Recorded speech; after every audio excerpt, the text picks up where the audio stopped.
কাকা কাকা, আমি তো আর কালকে থেকে আসবো না। আমার বেতনটা বিকাশে পাঠিয়ে দিয়েন। কিরে কিনলে আবি না তুই কালকে থেকে? তুই না এলে আমার দোকান চলবো কেমনে? আমি তো উপদেষ্টার পদ পেয়ে গেছি। কি কস রে?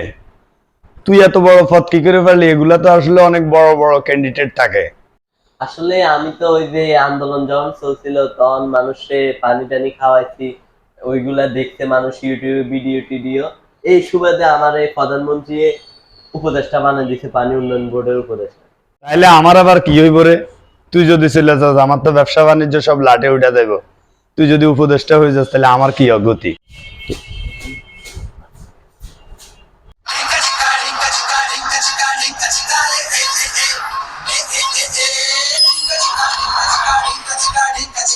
আমি তো 1,500 টাকা পানি খাওয়াইয়ে উপদেষ্টা হয়ে গেলাম, এখন তো আমার কাছে মিনিমাম 85 টাকা হবে। হায় রে মানুষের ভাগ্য। গতকালকে পর্যন্ত আমার এখানে চাকরি করতেছে, আজকেও আর আজকে উপদেষ্টা হয়ে গেছে। আসলে মানুষের ভাগ্য কখন বদলে যায় বলা যায় না। মানুষ কখন কোথায় যায় পৌঁছে।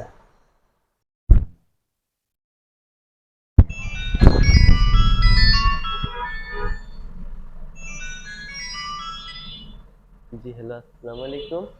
জি, আমি সচিবালয় থেকে বলছি। আপনার যে উপদেষ্টার পদটি পাওয়ার কথা ছিল এখন আর পাবেন না। না কেন, কি সমস্যা হয়েছে? আমরা অনেক খোঁজ নিয়ে দেখেছি আপনি অল্প টাকার পানি খাওয়াছেন, বিদায় এই পদটি আপনাকে দেওয়া হচ্ছে না। ভিডিওটি কেউ সিরিয়াসলি নেবেন না, সম্পূর্ণ কাল্পনিক কাহিনী থেকে করা।